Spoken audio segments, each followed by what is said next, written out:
welcome again to Contemporary Black Voices. And again, my name is Dr. Sharon Michael Chadwell.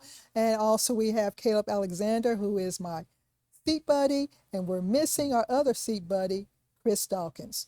So in our last segment, we ended it talking about the FBI and the concentration camp that was set up on Guantanamo Bay to house 30,000 people. So let's slip back into the Department of Justice. Pam Bundy has signed an order that will reestablish the federal execution policy. Okay, we have a lot of folks on death row at the federal level and the federal executions were paused. Well, added to the already list of people who qualify for execution, they've also added undocumented migrants. And so I can't help but think that if they're shipping all these folks down to Guantanamo Bay, their outcome won't be positive at all. They're already saying that those people down there have to find their own food. They have to really fend for themselves. I'm thinking about this image of the concentration camps in Nazi Germany. So what's going to really happen to these people? The other thing that even Marco Rubio, the State Department, has agreed to also ship folks down to, some of the migrants down to El Salvador, Colombia, or Venezuela. Those are some harsh prison systems down there. And Marco Rubio has even said, maybe we need to start sending some of our American prisoners down there.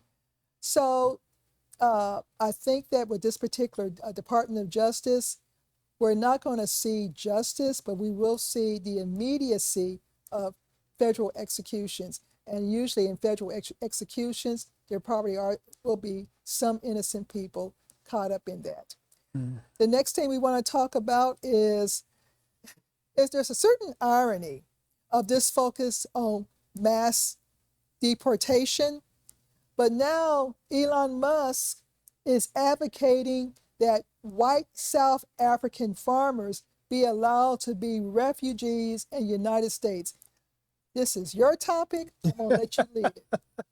So, yeah, they want to get rid of immigrants from Nigeria and Ghana, and they want to get rid of immigrants from Latin America.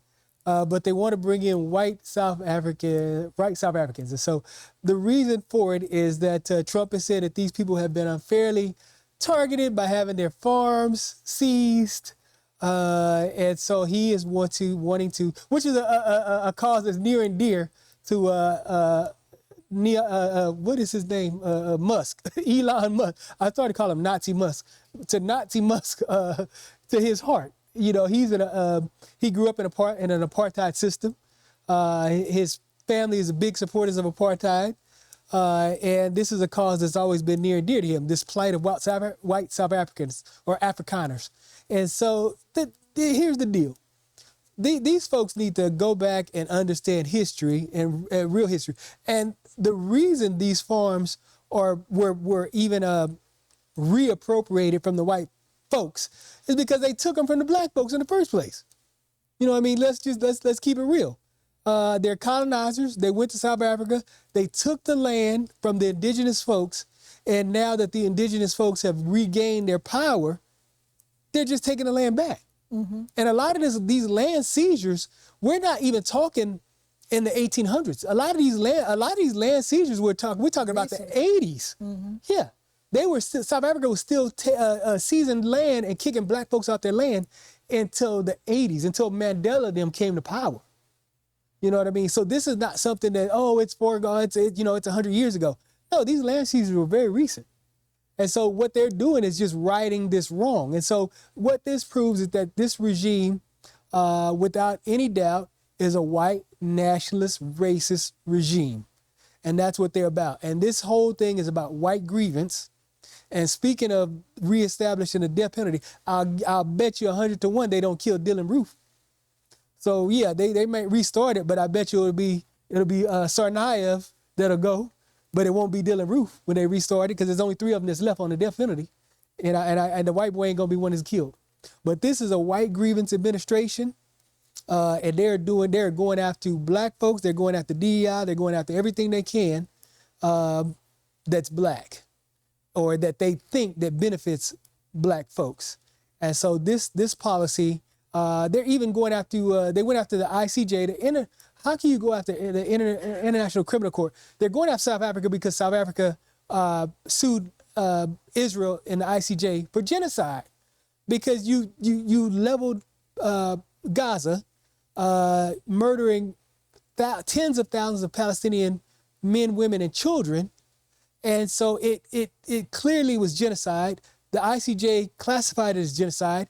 Every law, every international treaty, every international agency classified it as genocide. And South Africa took up that cause because they understood what oppression and genocide looks like. And so now it's payback time for the nation that stood up against genocide and stood up for the oppressed folks.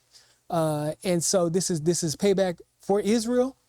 So they're going after South Africa, they're going after the ICJ, they're going to go after everybody who supported South Africa. And I would not be surprised if they went after Zimbabwe, who overthrew their white oppressors. Zimbabwe was once named Rhodesia. And so they Robert Mugabe overthrew the white Rhodesians, who were even more hardcore than the South Africans, and took back control. And I wouldn't be surprised if they turned around and went after Mali and Burkina Faso and Niger, who kicked out the French. Mm-hmm. Or even go after Niger, kicked out the United States, kicked them out of their drone base. And so countries that are reestablishing their control over their own land and their own resources are probably going to be targeted, because if you don't bow down to who they to what they perceive to be the people you're supposed to bow down to, white folks, they're going to target you. And South Africa is probably just going to be the first in a long list. You know what I mean? And so again, this is my thing is we have to stand together here and there. We all we got, and we have to stand together, come together, and resist. We have more power than a lot of us realize by standing together. We have the resources. You cannot make high strength steel without platinum, and 95% of the world's platinum comes from South Africa. You cannot make industrial diamonds, lasers. You can't. 90% of the industrial diamonds come from South Africa and Congo. You cannot make batteries. Elon Musk and Tesla in his cars. You can't make that without cobalt. And right now, 75% of the world's cobalt comes from Africa. Comes from Congo.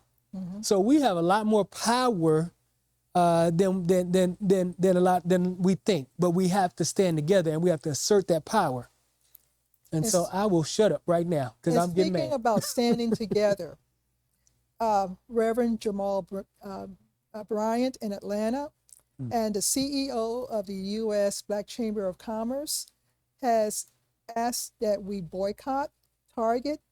And if you go to, I forgot the website, but if you look up Reverend Jamal Bryant and the Target boycott, they will have the dates as to when they want to do it, but it's not going to be, it's going to be in March. It will be in March.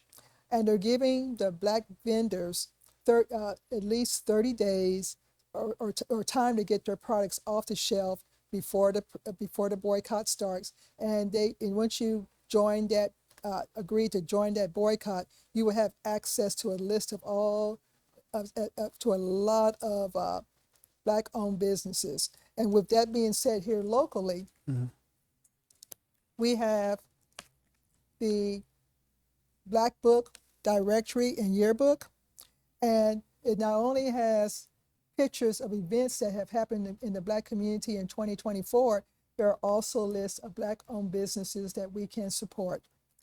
And with that being said, can I do a closing? Yes, sir. You wanted the closing? I'll just say one thing, folks. We got to stick together. In this day and age, in this time period, we have to stick together. Forget about your political beliefs. Forget about your denomination. We have to stick together. It is only through unity we're going to survive the challenges that we are facing right now. They are going after everything black, and they don't care whether you Democrat or Republican. The only thing matters is the color of your skin and your ancestry. We have to stick together. Benjamin Franklin said, we either hang together or we hang separately. And we have survived Jim Crow. We have survived slavery. So we can survive this by standing together. And with that being said, this is Contemporary Black Voices, where we're telling our story our way.